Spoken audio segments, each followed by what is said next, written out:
오늘도 재밌고 심도 있게 AI를 탐구해 보도록 하겠습니다. 안녕하세요. AI 글로벌 아카데미 시작하겠습니다. 인공지능이 우리 곁에 상당히 가까이 와 있습니다. 그런데 불청객이죠. 초청하지 않았는데 코로나도 우리 곁에 와 있습니다. 중요한 건 그런데 이 위기를 기회로 바꿔야 한다는 것이잖아요. 생존의 기술을 찾아야 하는데 인공지능이 과연 우리의 삶을 크게 도와줄 수 있을까요? 생존하느냐, 도태되느냐 이 중요한 시점에 서 있습니다. 우리가 뭘 어떻게 해야만 하는지 이분께 여쭤보도록 하겠습니다. 문명을 읽는 공학자입니다. 최재붕 성균관대 교수를 여러분 박수로 맞아주시기 바랍니다.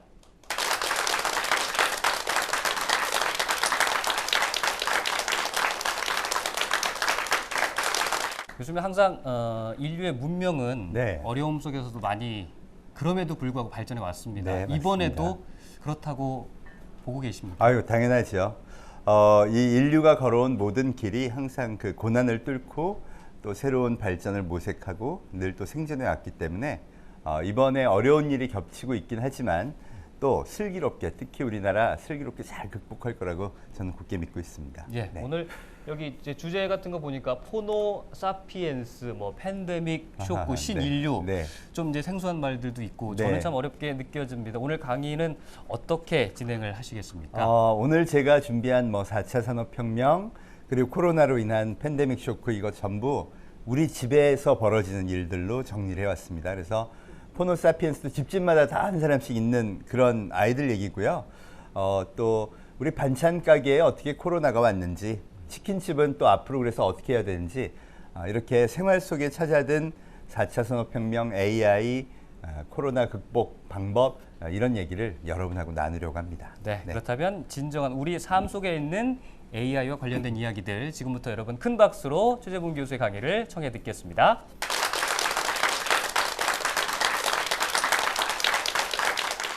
AI가 가져오는 혁명, 이걸 우리는 보통 4차 산업혁명이라고 합니다. 그런데 아직 AI가 전체로 다 퍼진 거 아니죠. 그 다음 또 얘기하는 게 로봇이다. 그리고 자율주행차다. 맞아요. 그게 오면 정말 영화 같은 세상이 벌어질 것 같긴 한데 아직은 개발이 안 됐고 열심히 하고 있어요. 그래서 대부분 사람들이 혁명이 오지는 않았는데 준비해야 되나 보다. 이런 생각을 하고 있습니다. 그런데 실제 1, 2, 3차 산업혁명에서 교훈을 얻어보겠습니다.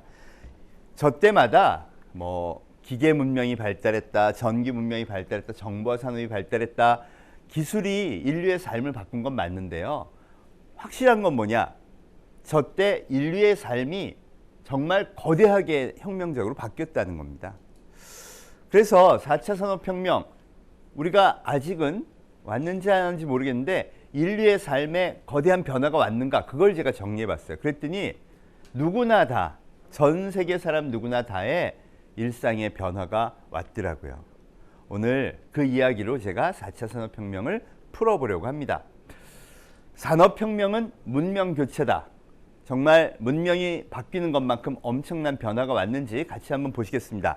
그 첫 번째 상징으로 제가 항상 이 BTS의 사진을 씁니다. 여러분, 보고만 있어도 기분 좋죠? 네, 대한민국의 자랑스러운 보이밴드 21세기의 비틀스라고 불립니다. 이게 사실 사진이요. 비틀스가 공연했던 그 무대를 그대로 재현해 갖고 레이쇼라는 미국에서 60년 된 토크쇼에서 비틀스 대신 이제 BTS를 불러다가 공연을 한 겁니다. 심지어는요, 이걸 흑백으로 찍어서 지상파 방송으로 미국 전역에 방송을 했죠. 그럴 만큼 지금 미국에서 BTS가 엄청난 인기라는 겁니다. 그런데 왜 BTS가 혁명의 상징이냐? 한국 보이밴드도 잘하면 할 수 있잖아요. 그 이유는 바로 이겁니다.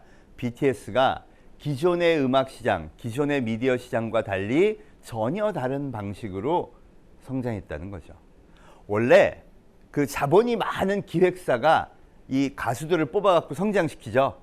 훈련도 시키고 재능이 있으니까 이제 그 친구들 데려다가 방송국에도 내보냅니다.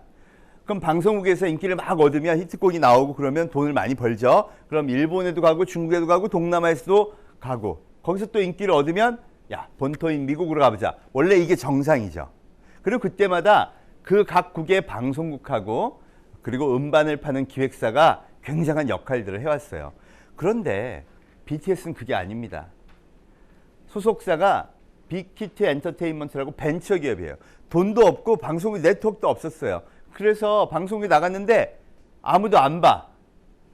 그러니까 야 우리는 그냥 유튜브로 데뷔하자. 유튜브에서 활동을 합니다. 그런데 놀라운 건요. 4년 만에 유튜브에 데뷔한 지 4년 만에 미국에서 아메리칸 뮤직 어워드 1위. 미국 넘버원이 됩니다. 와, 이게 말이 되나요? 여러분, 자본도 개입을 안 했고요. 기획사도 개입을 안 했고 오로지 팬덤, 아미라고 불리죠 이제. 이 아미라는 전 세계적인 팬덤, 그것도 우리나라가 먼저가 아니라 미국과 남미, 여기서 전부 다 엄청난 팬덤을 만들어갖고 세계 1위 가수로 만들어버린 거예요. 이렇게 되면 무슨 문제가 생기느냐? 여러분, BTS는 좋을지 몰라도요. 기존에 돈 많던 자본 갖고 있던 기획사와 방송국, 이 절대 권력이었잖아요. 여기가 힘이 없어지게 되는 겁니다. 여러분, 실제로 우리 슬픈 일이긴 하지만, 방송국 입장에서 슬픈 일이긴 하지만 팩트를 한번 체크해보죠. KBS의 매출이요 7,352억에서 3,666억까지 줄었습니다. 그리고 2018-19년 또 15%씩 떨어지면요 2019년 KBS 적자만 1,300억. 여러분, 회사가 1,300억 적자면요 구조조정 50% 하거나 문 닫아야 돼요. 이게 일반 기업이 하는 겁니다. 그런데 KBS 그럴 수 없으니까 국회에 가서 사장님이요 저 시청률 좀 올려주세요 그랬어요. 올릴 수 있나 볼까요? 여러분, 이 그래프를 보시면요 오후 7시 이후 가장 많이 이용하는 미디어는 무엇입니까? 라는 질문을 드렸더니 대한민국 56.7%가 유튜브요 이렇게 대답했어요. 지상파 방송과 케이블 TV 다 합해도 28%. 여러분, 절반도 안 돼요. 즉 대한민국이 미디어를 보는, 방송을 보는 표준이 바뀐 겁니다. 표준이 바뀌면 여러분들 다시 TV 보셔야 돼요. 시청료 더 내시고요. 할 수가 없죠. 누가 바뀌어야 돼요? 방송국이 바뀌어야 돼요. 이래서 방송시장에는 혁명이 왔다고 얘기하는 겁니다. 왜? 대한민국 국민이 미디어를 보는 표준이 바뀌었기 때문에. 은행은 어떨까요? 여러분도 느끼실 거예요. 아, 그러고 보니까 요새 은행을 잘 안 가네.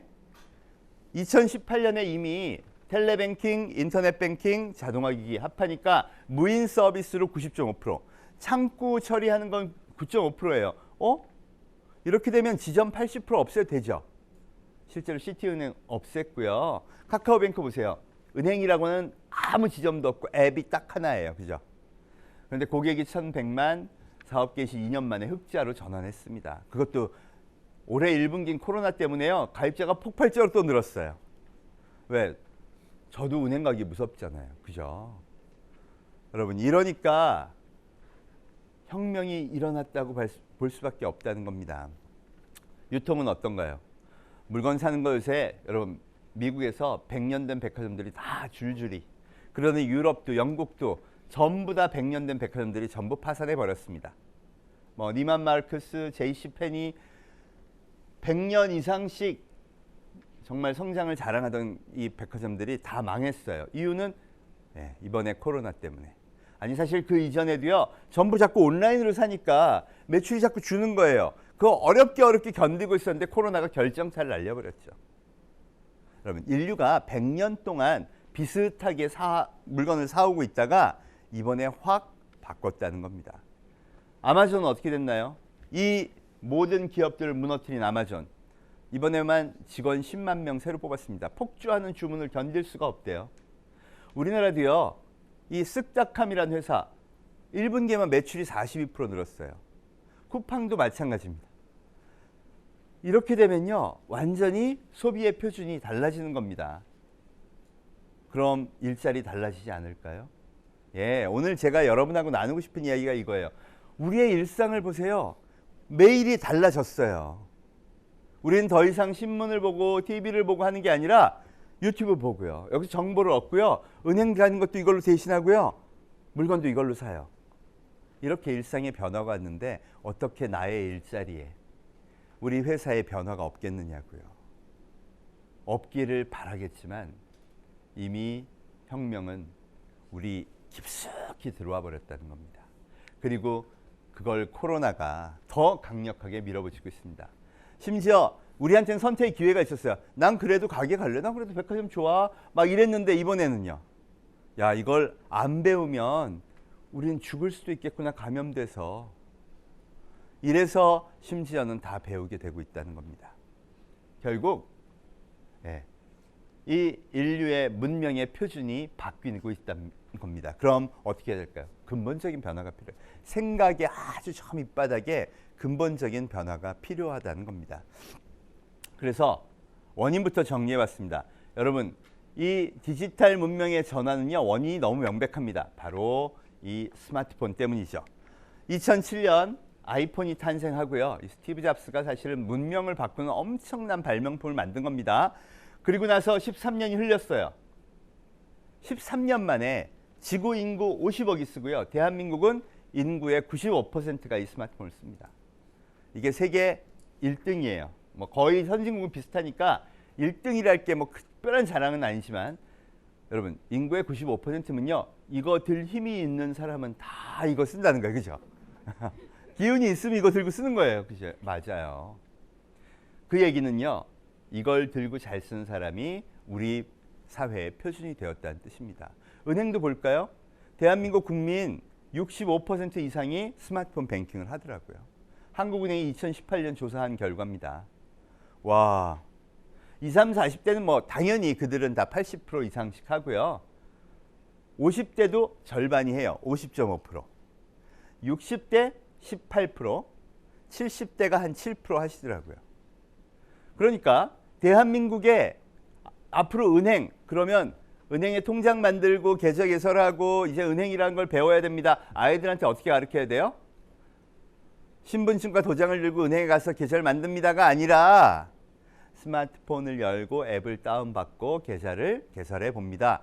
교과서에 이렇게 적어야 된다는 거예요. 이게 표준이 바뀌는 겁니다. 세계 경제계는요, 이미 그 변화를 감지하고 세상을 이미 바꿨습니다. 한번 보실까요? 2018년 5월 10일 기준 세계 10대 기업을 한번 보세요. 제가 녹색으로 표시한 8개가 폰을 든 인류, 포노사피엔스가 표준인 기업이 차지합니다. 애플 말할 것도 없죠. 아마존, 포노사피엔스의 유통 대표 기업, 구글과 페이스북은요, 광고 기업이에요. 여러분, 구글이 갖고 있는 게 유튜브입니다. 돈 많이 벌 것 같죠, 광고로? 매출의 86%, 페이스북은 인스타그램을 갖고 있어요. 그러니까 이거 두 개를 버는 게 97%가 광고 매출. 와, 광고 기업들이네요.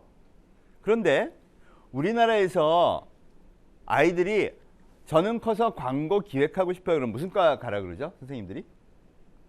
신문 방송학과, 그죠? 이제 그럼 망해요. 무슨 과 보내야 돼요? 유튜브, 페이스북 학과 보내야 돼요. 여기 답이 있잖아요. 여러분 아이들 태어나서 저 세계 탑5 기업에 보내고 싶지 않으세요? 그죠? 여기 젊은 친구들 있는데 저기 가고 싶죠? 이게 달라졌다는 겁니다. 삶의 기준이 달라지니까 당연히 기업들의 순위도 달라집니다. 마이크로소프트는 윈도우즈로 세계 그 컴퓨터를 지배했었는데 요새는요, 클라우드 서비스 애주어라는 거에 집중합니다. 이제 윈도우도 팔지 마, 오피스도 팔지 마, 클라우드 서비스 애주어를 팔어. 이 클라우드 서비스가 뭔가 했더니요, 바로 이거예요.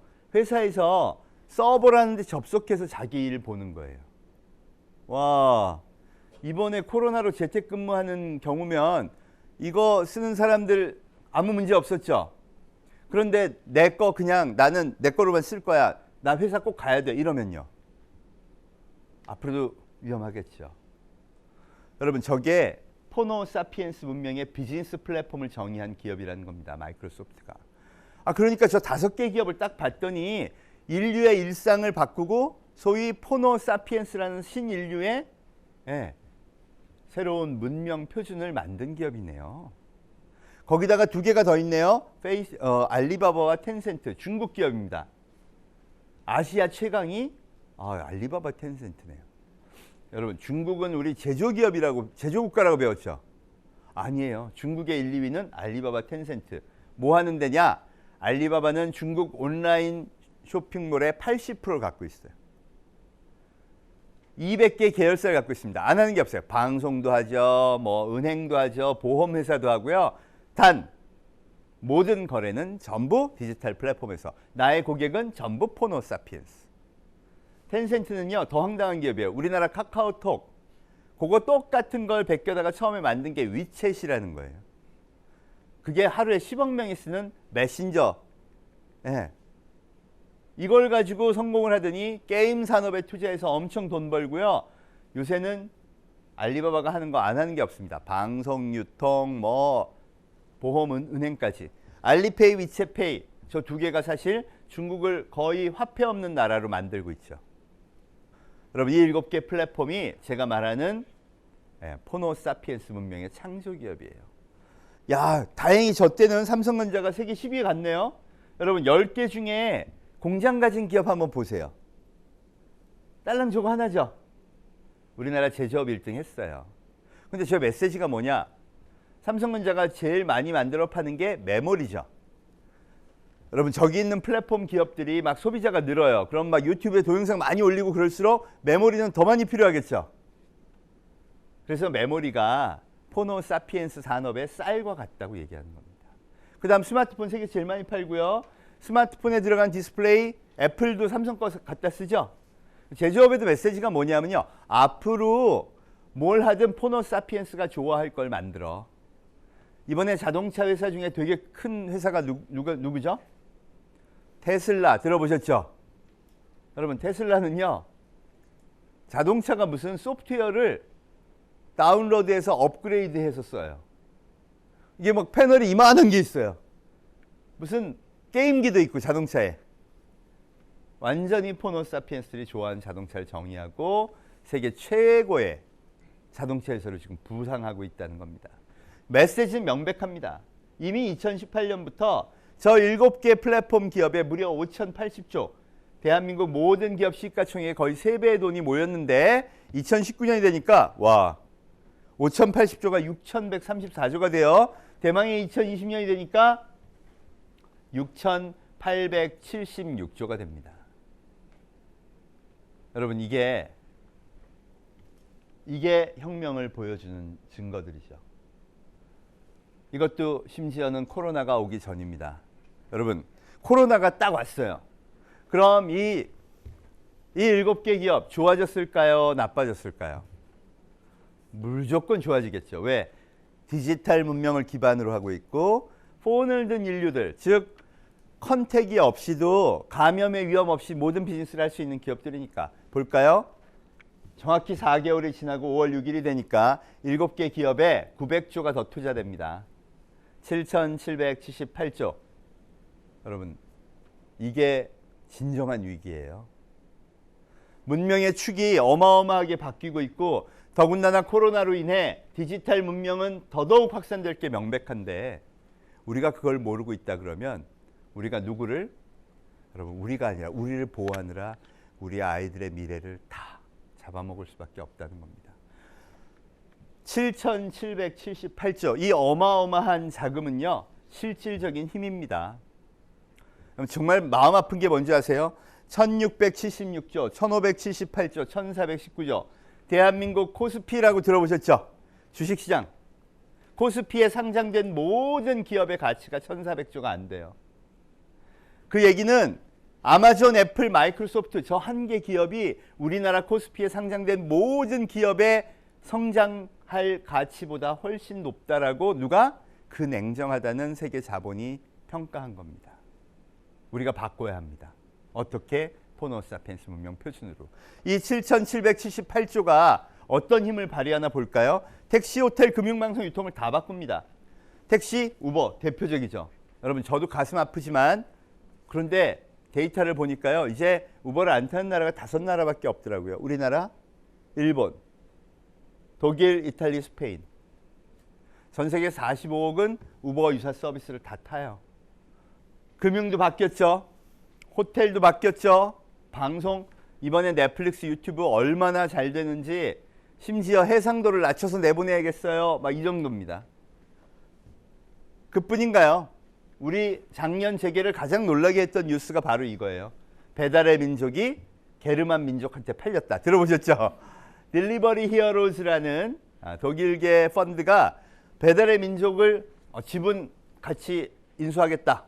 4조 8천억. 자, 7,778조가 그럼 어떤 방향으로 인류를 바꾸고 있느냐? 사실은 역설적으로 경제가 인간을 바꾸는 게 아니고요. 인류의 습관이 이 경제 체계를 다 바꾸는 겁니다. 우리의 삶은요. 인류 생활은 전부 디지털 플랫폼이라는 디지털 공간으로 옮겨갔습니다. 그 이유는 우리가 바로 이 포노 사피엔스이기 때문이죠. 여러분, 포노의 포노가 무슨 뜻이냐 하면요. 라틴어로 폰이에요. 그리고 인간을 원래 생물학적으로 호모 사피엔스라고 부르죠. 그러니까 호모는 인간족이라는 뜻이니까 생략하고 현대 인류를 사피엔스, 슬기롭다는 뜻의 사피엔스로 많이 부릅니다. 그럼 포노 사피엔스는요. 스마트폰을 슬기롭게 쓰는 인류. 전 아예 이걸 뭐라 그러냐? 인공장기라 그래요. 감 밑에 쓸개 밑에 스마트폰. 5장 6부 아니야. 이제 5장 7부. 이게 표준이니까 이 사람들이 이제 이걸 이용해서 더 편한 생활을 단순하게 생존에 유리한 걸 선택하다 보니까 디지털 플랫폼으로 이동한 거예요. 자크 아탈리라는 유명한 미래학자가 있는데요. 이분이 뭐라 그랬냐면 음악 소비를 보면 미래 사회 변화를 알 수 있다 그랬어요. 여러분 음악 어떻게 듣는지 한번 스스로 체크해 보세요. 음악이 듣고 싶다. 손이 어디로 가요? 네. 뇌에서 음악의 욕망이 솟아오르면 그냥 일로 바로 갑니다. 그죠? 이걸 딱 열어요. 이게 그래서 저는 뭐라 그러냐. 그래서 장기라 그러는 거예요. 마치 뉴런이 연결되어 있는 것처럼. 그리고 어디 접속해요? 우리가 접속하는 공간이 바로 디지털 플랫폼입니다. 유튜브에 가요. 멜론에 가요. 그리고 내가 원하는 음악을 딱 눌러요. 누르는 순간 나오는 게 아니라 소위 스트리밍이라는 걸 통해서 나한테 배달이 되는 거죠. 그러니까 아탈리에 따르면 음악 소비는 모든 소비의 표준이 된다 그랬는데 내가 뭔가 음악을 듣고 싶어, 내가 뭘 사고 싶어 그러면 자연스럽게 이게 열리고 디지털 플랫폼이라는 데 접속해서 그걸 배달시켜서 내가 소비한다. 이게 표준이 되는 겁니다. 자, 그럼 뭘 알기 시작해야 되느냐? 여러분, 우리가 반찬 가게 낸다. 그럼 먼저 딱 떠오르는 게 뭐예요? 상식이. 몫이 좋은 상가터를 보러 가야죠. 그럼 앞으로는 어떻게 된다는 거예요? 몫이 좋은 디지털 쇼핑몰을 찾는 거예요. 아, 그게 쿠팡에 가야 되는지 뭐 어디 아마존에 가야 되는지. 그다음 거기서 쇼핑몰을 어떻게 꾸며야 돼? 우리 갖다 놓고요. 반찬 가게에 냉장고 갖다 놓고 시설 설치하고 다 하잖아요. 홈페이지도 그렇게 꾸며야 돼요. 그다음 이거 어떻게 팔아야 돼요? 우리 가게 하나 내면 어떻게 돼요? 춤추는 인형 갖다 놓고 막 마케팅하고 전단지 돌리고 막 하잖아요. 이게 상식이잖아요. 똑같이 SNS 마케팅하고 유튜브에도 올리고 먹방 잘하는 사람 불러다가 우리 거 먹어봐 이렇게 얘기도 하고 이벤트도 막 벌리고 똑같이 하는 거예요. 단 디지털 플랫폼에 기반을 두고. 여러분 오프라인은 다 죽었고 온라인은 다 죽었고 다 살고 이거 아닙니다. 그런데 오프라인을 하는 사람들 생각해 보세요. 이번 1월 달에 내가 반찬 가게 창업했다. 시장에 사람 와요 안 와요? 안 오면 죽을 거예요? 만약 내가 배달하고 SNS로 마케팅하고 그런 거 했었으면요. 여러분 이번 대박 났어요. 그거 하는 사람들. 그래서 제가 표준이 옮겨지는 거. 어차피 코로나 또 와요. 그죠? 이번에 보세요. 남미에서 브라질에서 3만 명 늘어요. 왜 남미가 그럴까요? 가을, 겨울로 가고 있잖아요. 우리 또 옵니다. 이게 백신이 나오고 뭐가 안정되기까지는 몇 년이 걸릴지 몰라요. 그때까지 우리는 아유 코로나 때문에 어려운데 국가에서 지원금 주겠지 이러고 기다린다고 생존이 될까요? 절대 안 돼요. 그래서 새로운 방법을 새로운 전략을 짜야 된다는 거예요. 그래서 이게 아이들한테는 이제요 상식으로 알려줘야 돼요. 너희 창업할 거야? 그럼 그렇게 하는 거야. 치킨집을 만들고 싶어? 온라인부터 도전해봐. 여러분 식당이 성공하려면 반찬 가게 성공하려면 뭐가 좋아야 되죠? 맛이에요. 절대적인 맛입니다. 대한민국 음식점 차렸을 때 폐업률이 어떻게 되는지 아세요? 5년 만에 90%가 다 폐업해요. 왜? 될 것 같은데 안 되는 거예요. 그 승부처가 맛이에요 사실은. 우리 골목식당 보면 다 드러나잖아요. 그죠? 결국 그럼 생각해요. 오프라인에서 임대료 얻고 식당 인테리어 다 꾸미고 주방기구 다 놓고 한 사람하고 나는 공유 주방 내 것도 아니고 빌려서 한 달에 40만 원 내고 쓸 거야. 배달 시스템으로 할 거야. 인테리어도 아니고 홀 서비스한 사람도 필요 없어. 나 맛으로 승부 볼 거야. 누가 적게 돈 들이고 한번 해볼 수 있냐 이거예요. 이 얘기를 하는 겁니다. 우리 생활에 찾아온 이 디지털 플랫폼이라는 게 그런 거예요. 그럼 자연스럽게 그 다음 단계가 뭔지 아세요? 디지털 플랫폼에는요, 우리가 음악 들을 때 좋은 거 자꾸 누르죠. 그래서 실시간으로 누가 뭘 좋아하는지 욕망이 드러나요. 그 인간의 욕망을 잘 분석하면 이 사람이 뭘 좋아하는지 알 수 있죠. 그래서 맞춤형이라는 게 가능해지는 거예요. 그런 분석을 하는 걸 뭐라 그러냐? 데이터 분석. 좀 크게 오늘 대한민국 전체에서 제일 관심 있는 게 뭘까는 댓글에 올라와 있는 것만 봐도 알고요. 인스타그램에 해시태그 있는 것만 봐도 알죠. 그런 걸 분석하는 게 빅데이터 분석이에요. 만약에 이제 이런 것도 예측이 가능해요. 열난다, 아프다, 감기. 전 세계 해시태그가 그게 많이 올라온 데가 있다. 이걸 쭉 분석해 봤더니 그런 지역에서 코로나가 나오더라. 되겠죠? 지금은 안 되지만 그게 오랫동안 쌓이면 분석을 가능하겠죠? 그런 걸 분석하는 게 빅데이터 분석이라고 합니다. 그래서 사람들이 뭘 좋아할지 찾아내는 작업을 요새 빅데이터 분석한다 그래서 많이 하고 있는 건데요. 이 마이크로소프트가 그 애저라는 클라우드 서비스에서 그런 걸 제공을 합니다. 뭐 아마존 웹 서비스도 있고 세계적인 클라우드 서비스는 다 그걸 제공해요. 그러니까 그걸 잘 알기만 하면 소프트웨어 사다가 그거 갖다가 적용만 해보면 돼요. 문제는 잘 모르니까 못 쓰는 거예요. 그래서 어떻게 됐냐? 디지털 플랫폼의 거래가 어떻게 돌아가는지도 알아야 되고 빅데이터 분석도 어떻게 되는지 알아야 돼요. 어디서 잘 가르쳐주냐? 유튜브가 엄청 잘 가르쳐줍니다. 여러분 제가 우리 학생들하고 다 해봤더니 제일 잘 가르쳐주고 좋은 컨텐츠 많은 데가 유튜브예요. 그 다음 AI. 왜 AI가 중요하냐? 이 데이터를 갖고 맨날 분석했는데 사람이 다 이 사람이 요거 좋아하네, 저 사람 저거 좋아하네 해줄 수가 없죠. 프로그램이 해주면 참 좋겠죠. 그걸 짜줘서 프로그램으로 만든 게 AI, 머신러닝이 대표적인 그 사례입니다. 그래서 우리는 사실 뭐 앞으로 인공지능이 지구를 지배하고 인간을 뭐 멸종시킨다 이런 생각하지 마세요. 그냥 이렇게 간단하게 생각하면 돼요. 치킨집에 내가 메뉴를 싹싹 바꿔가면서 내봤더니 배달이 제일 많이 나가는 게 데이터로 분석이 되죠. 근데 이 사람은 양념, 이 사람은 프라이드, 뭐 취향이 다를 거예요. 그럼 내가 새로운 메뉴를 했을 때 이 사람한테는 요걸 추천하고 저 사람한테는 저걸 추천하고 세일을 하더라도 내가 먹고 싶은 건데 30% 세일해 주는 거하고 안 먹고 싶은데 30% 세일하는 거 다르죠. 그걸 결정하는 프로그래밍이 AI다 이렇게 생각하시면 돼요.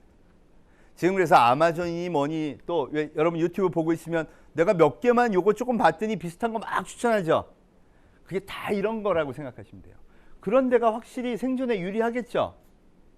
그래서 이걸 잘 배워야 하는 게 이 시대의 특징이라는 겁니다. 자, 또 하나 배워야 될 게 바로 새로운 인류 호모사피엔스. 이게 누굴까요? 집집마다 다 있다고 제가 말씀드렸죠. 맞아요. 스마트폰 중독된 아이들. 우리가 이런 얘기 많이 합니다. 여러분 이 스캇 갤러웨이 교수님이요. 이 분야 이제 아주 석학이신데 더 4라는 책을 썼어요. 저기서 언급한 4개의 기업이 애플, 구글, 페이스북, 아마존.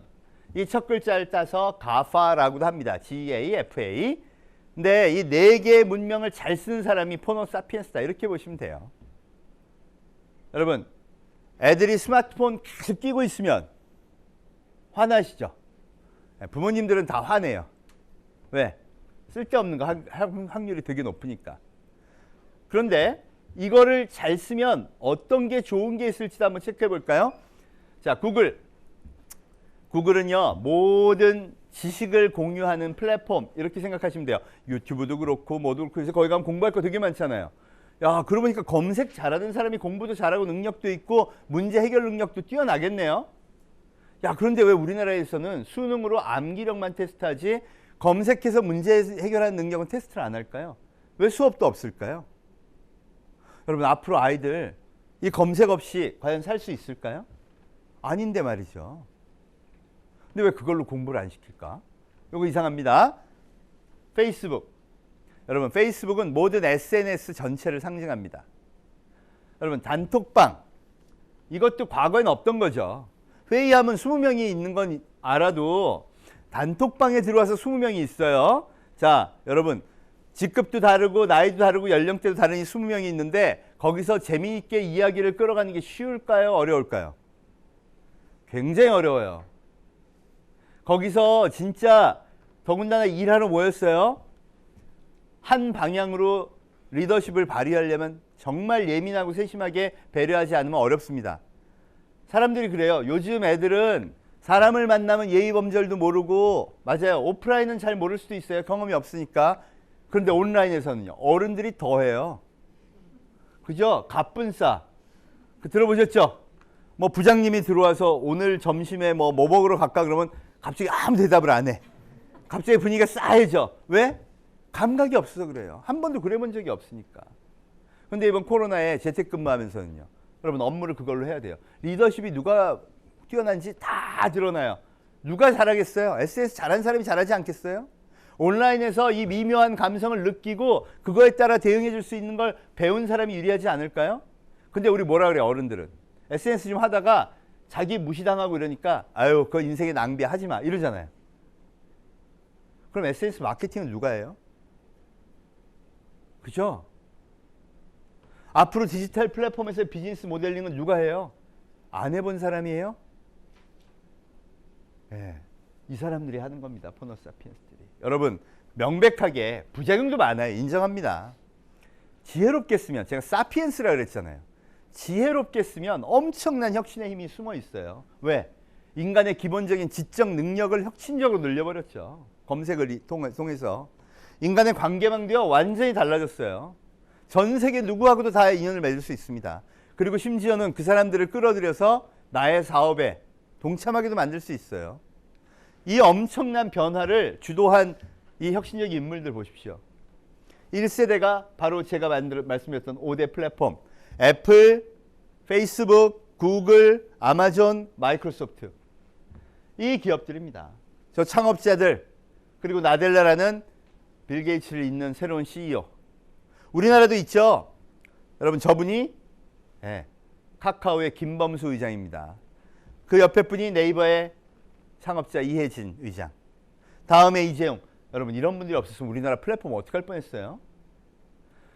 5천만 인구를 가지고 독자적인 플랫폼과 메시지를 갖고 있는 나라가 전 세계에 몇 개 안 됩니다. 우리나라 정말 대단한 거예요. 일본도 하나도 없어요. 일본은 메신저 앱은 네이버의 라인을 쓰고요. 네이버 대신 걔들은 야후를 씁니다. 우리는 이게 이제 좀 지나보면 왜 이게 얼마나 다행인지 알 수 있을 거예요. 이게 1세대고요. 이들이 문명의 축을 바꾼 겁니다. 여러분 아이들은요. 내가 닮고 싶은 사람을 보면서 성장해요. 여러분 요새 애들이 이순신 장군을 닮고 싶을 수는 없잖아요. 그죠? 네. 정주영 회장이나 이병철 회장을 닮을 수도 없어요. 그죠? 누굴 닮고 싶을까요? 제가 애들이라도 이분들이에요. 나도 네이버 같은 기업. 너무 멋지잖아요. 그죠? NC소프트. 와. 이런 기업들 하고 싶어 해요. 그러니 그런 사람들의 문명의 축에 맞춰서 움직입니다. 그럼 어떻게 배울까요? 코딩에 관심이 있다? 공부를 새롭게 배우겠다? 그럼 이들 방식대로 디지털 문명에서 배웁니다. 여기가 이제 새로운 세대, G세대예요. 그럼 제가 영재발굴단 갔더니요. 여기 코딩 천재 3명이 나오더라고요. 제가 제일 진짜 코딩 다 기가 막히게 하는데 전부 유튜브에서 배우는 거예요. 그 중에서 드론을 잘 날리는 친구가 있었어요. 초등학교 4학년 때 대한민국 드론 챔피언. 야, 너 어떻게 배웠니? 그랬더니 처음에는 선생님이 끌고 가준 거예요. 선생님이 애들은요, 호기심을 글로 끌고 가줘야 돼요. 그랬더니 이제 자기가 재밌어서 빠져요. 챔피언이 되는 스킬은 어디서 배웠냐? 유튜브에서 다 배웠어요. 제가 그래서 같이 검색해 봤어요. 드론 조정법. 세상에 수만 개, 수십만 개가 있어요. 애들은요, 워낙 게임을 좋아해 갖고 영상 학습에 능합니다. 그걸 쫙 배우더니 어른들 못하는 조정을 쫙 해서 대한민국 1등을 초등학교 4학년 때 하더라고요. 여러분 더 황당한 건 뭐냐? 얘 보고 너 요즘 뭐 하니? 그랬더니 요새 코딩 드론, 프로그래밍 짜서 드론 자동으로 드론 날리는 그거 해요. 여러분 근데 인공지능 프로그래밍도 해요. 들어보셨나요? 구글이 티처블 머신이라는 거를 이제 오픈했습니다. 여러분 전 세계 여러분 인공지능 프로그램 이거 갖고 하세요. 그게 얼마나 쉬운지 6살 꼬마도 인공지능 프로그램을 짤 수 있다. 이게 유튜브 동영상에 올라와 있습니다. 그래서 저도 들어가 봤어요. 그랬더니 6살 꼬마가 짜는 거예요. 사진을 찍어. 그래서 사과면 사과를 인식시켜요. 그럼 학습을 하죠. 아, 이렇게 생긴 건 사과구나.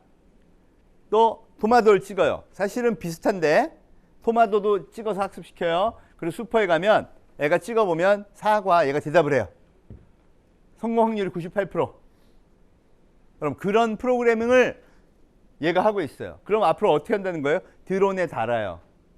아침에 등교할 때 이렇게 딱 보고 교장 선생님이다. 교장 선생님 안녕하세요. 이런 프로그래밍을 초등학교 5학년이 한다는 거예요. 학교에서 배울 수 있어요? 없어요? 그래서 교육이 바뀌어야 된다는 거예요. 어떻게? 애들을 데리고 호기심의 바다를 끌고 다니면서 자기 스스로 정말 뜨겁게 학습할 수 있게, 이 새로운 문명에서 학습할 수 있게. 이거 누가 가르쳐줬냐? SNS에 가면요, 오픈소스로 소위 AI 공부하는 그룹이 있어요. 거기 가가지고 같이 하면서. 근데 누가 끌고 가줘야 돼요? 안 끌고 가지고 못하게 하니까 애들이 게임만 하고 만화만 보는 거예요. 프로그램이 있어야죠. 이런 게 있다는 거 알려줘야죠. 제가 어른들한테 물어봤어요. 아니, 애들이 스마트폰을 보면 왜 그렇게 나쁜 짓 한다고 생각하세요? 가만 보니까 자기가 그래.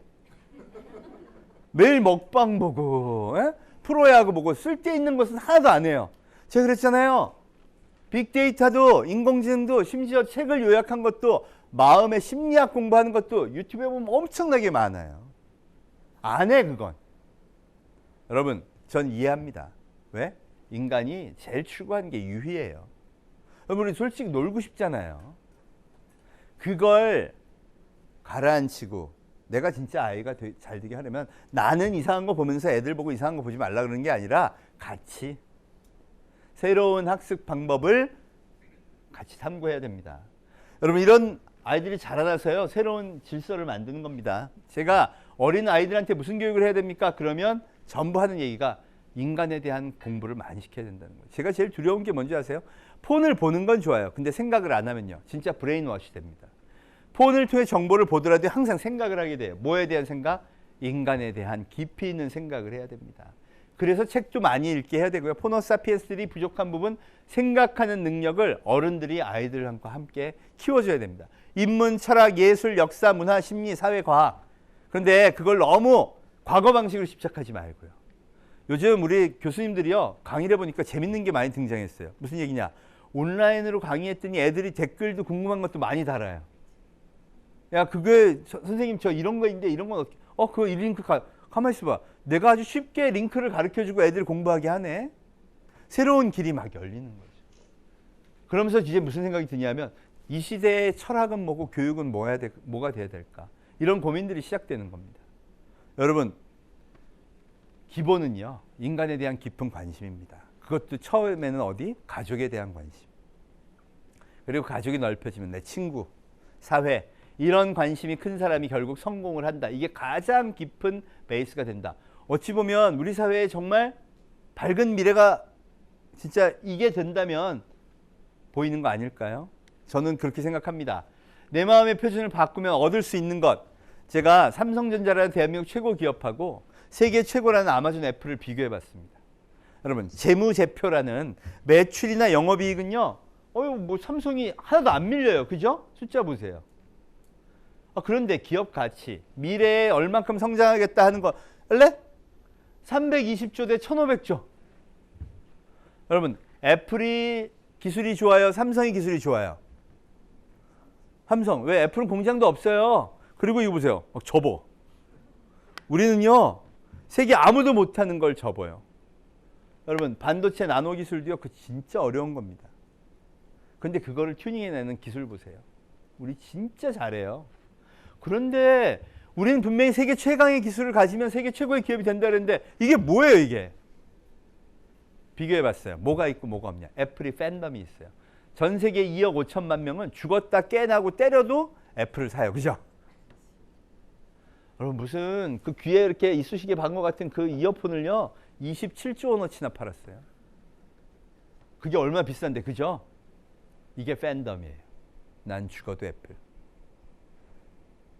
아마존 1억 5천만 명이요. 연회비 120불 내요. 요즘 같은 세상에 연회비 15만 원 내세요? 너무 좋아서. 그러니 이 사람들은 절대 안 떠날 거라는 그 강력한 멤버가 1억 5천만 명인데 이번에 한 3천만 명 또는데요. 그러니까 더 성장할 거로 보는 거예요. 삼성이 없는 거. 바로 이 팬덤이 없어요. 왜 없나 봤더니요. 한 번도 그게 필요하다고 가르친 적이 없네요. 여러분 학교에서 우리 친구를 잘 대해주고 그들의 마음을 사는 게 네 인생의 성공의 비결이다 배웠나요? 아니에요. 쟤를 이기래요. 네가 걔보다 점수가 높아야 이겨. 우리는 그렇게만 살아왔고요. 회사에 들어가면요. 일본을 이겨. 세계 최강의 기술만 되면 우리는 성공해. 이렇게 살아와서 그거 완성한 겁니다. 여기까지 좋아요. 나쁘다는 게 아닙니다. 그럼 앞으로 뭐만 하면 돼요? 사람의 마음을 사는 기술만 더하면 돼요. 팬덤만 만들면 되죠. 그게 제가 말하는 1,000조 원의 숨은 가치입니다. 이걸 누가 할까요? 대한민국 배려와 감성이 이 MZ세대를 울려야 하는 건데 그걸 아직 못하고 있는 겁니다. 그것만 하면 되는데 저는 충분히 잘할 수 있다고 봐요. 왜? 컨텐츠 산업이 이미 그렇게 해주고 있으니까요. 오죽하면 이 넷플릭스에서 조선시대 좀비 영화 나오니까 조선시대 모자 멋있다고 이 갓이 아마존에서 엄청 팔린 거 아세요? 모자가 멋있다 했는데 이름도 갓이래. 오마이갓 막 이러면서 엄청 팔렸다고 합니다. 또 그 가드닝 하는 세계 최고의 유튜버가요. 우리 영주 호미를 하나 아마존에서 사서 써보더니 이건 신이 내린 도구야. 우리는 할머니들이 그냥 쓰는 도구인데 난리가 나서 저 대장쟁이 할아버지 인터뷰하고 그러신 거 알죠? 힘들어 뒤지겠다 막 이러면서. 여러분 이게 새로운 팬덤입니다. 제조업까지 다 연결돼 있어요. 근데 이 문명을 즐긴 사람 보세요. 절대 미국의 어른들이 아니에요. MZ세대. 포노 사피엔스들입니다. 저는 대한민국 분명히 잘할 수 있다고 봅니다. 왜? 지금까지 제조업이 이룬 기적이요. 이미 말도 안 되는 일이기 때문이에요. 여러분 제가 데이터로 한번 봤어요. 1966년 우리나라 1인당 국민소득이 110불이더라고요. 1966년이면 국회의원 평균 나이입니다. 대한민국 대표 입법부 나이예요. 110불 어느 나라하고 똑같으냐? 아프리카 우간다하고 똑같더라고요. 여러분 1960년대에 태어나신 분들은요. 어린 시절을 아프리카 우간다에서 보낸 겁니다. 왜 우리가 자연을 좋아하는지 알겠더라고요. 왜 우리가 봄만 되면 풀 뜯으러 다니는지 알겠더라고요. 우리는 왜 텃밭을 그렇게 좋아하는지 알겠더라고요. 뭐 아프리카 우간다에서 어린 시절을 보냈으니까. 근데 더 놀라운 건 그 아프리카 우간다는 지금도 아프리카인데 여기 보세요. 그분들이 나이가 60이 되기 전에 전부 열심히 위에 선배들, 뒤에 후배들 함께 일해서 대한민국 34,000불 시대를 열었습니다. 여러분 100년 현대 인류사의 유일한 국가예요. 그리고 엄청난 속도죠. 문제는요. 1980년 이후에 태어난 사람들은 전부 아파트에서 자랐어요. 그러니 아프리카 우간다에서 태어난 사람과 아파트에서 태어난 사람의 간극은요. 엄청난 겁니다. 어느 국가에서도 경험하지 못한. 그래서 사실 어른들은 라떼는 마리아를 하면 안 되는 거고요. 젊은 사람들은 아 이분이 아프리카 분들이구나. 이렇게 이해하면서 그 간격을 좁히기만 하면 된다는 겁니다. 여러분 근데 진짜 놀랍지 않아요? 세계 제조국가 5위를 우리 손으로 했어요. 아프리카에서 태어난 사람들이. 진짜 그게 의미하는 바는요. 우리가 산 역사 자체가 기적의 연속이었다는 겁니다. 이건 뭐 혁명이니 뭐니 이까짓 거는요. 아무것도 아니에요. 정말 누구나가 불가능하다는 것들을 현실로 만든 도전의 역사로 그냥 살아왔다는 거죠. 문제는요. 기준이 달라졌어요. 야! 제조시대에는 대기업들끼리 자본을 축적해서 엄청나게 팔아 제끼면 모든 사람이 좋아. 이 룰이 먹혔어요. 근데 그게 아니래요. 모든 거래는 디지털 플랫폼에서 일어나고요. 자본이 갖고 있던 권력은 다 어디로? 소비자한테 갔어요. 소비자가 마음이 들어서 야 막걸리가 됐건 내가 됐건 맛있으면 우리가 먹고 아니면 안 사. 그러니 누구한테 잘 보여야 돼요? 소비자한테. 전 세계 소비자의 팬덤을 끌어내는 새로운 룰로 바뀌었다는 겁니다. 이 룰만 어른들이 바꾸고요. 대한민국의 표준 그렇게 바꾸고 이제 혈연, 학연, 지연 떠나서 실력으로 승부한 사회로 가보자 그러면 길이 열린다는 겁니다. 이미 잘하고 있잖아요. 여러분 아시아에서 BTS 같은 가수 나왔나요? 안 나왔어요. 이 새로운 컨텐츠 파워들은 정말 대한민국이 얼마나 앞으로 가능성이 있는지를 보여주는 정말 상징이라고 생각합니다. 이 두 개 합하면 어떨까요? 대한민국의 그 막강한 제조업, 서비스업, 지금 만들어 놓은 이 인프라, 거기에다가 디지털 플랫폼에 기반한 팬덤을 더하기만 하면 정말 멋지게 성장하지 않을까요? 여러분, 화장품 산업이 그걸 사례를 보여준 겁니다. 화장품 하시는 분들한테 물어봤더니요, 벤처가 성공하려면 제조업이 탄탄해야 된대요. 혹시 들어보셨냐? 코스맥스 콜마라고 30년 동안 화장품 기술만 한 데가 있어요. 세계적인 화장품 회사에 납품하면서. 그 기업들이 있으니까 나 아이디어가 있는데 이거 좀 해줄 수 있어요? 그러니까 그냥 해주는 거예요. 그러니 팬덤과 제조가 앞으로 잘 붙어야 된다는 거죠. 전 여기에 미래가 있다고 봅니다. 오프라인 산업, 전통 산업 모든 것들이 이런 새로운 디지털 문명, 팬덤 파워 잘 만났을 때 대한민국이 세계를 진짜 이끈 리더십 보여줄 수도 있고, 또 여러분의 미래, 대한민국의 미래도 엄청 밝아질 수 있다고. 그래서 이게 위기이자 우리한테는 또 한 번의 멋진 기회가 될 거라고 감히 말씀드립니다. 여러분, 어떻게 강의 재밌으셨나요? 네, 새로운 미래를 향해 다 같이 열심히 손잡고 나아갔으면 좋겠습니다. 감사합니다.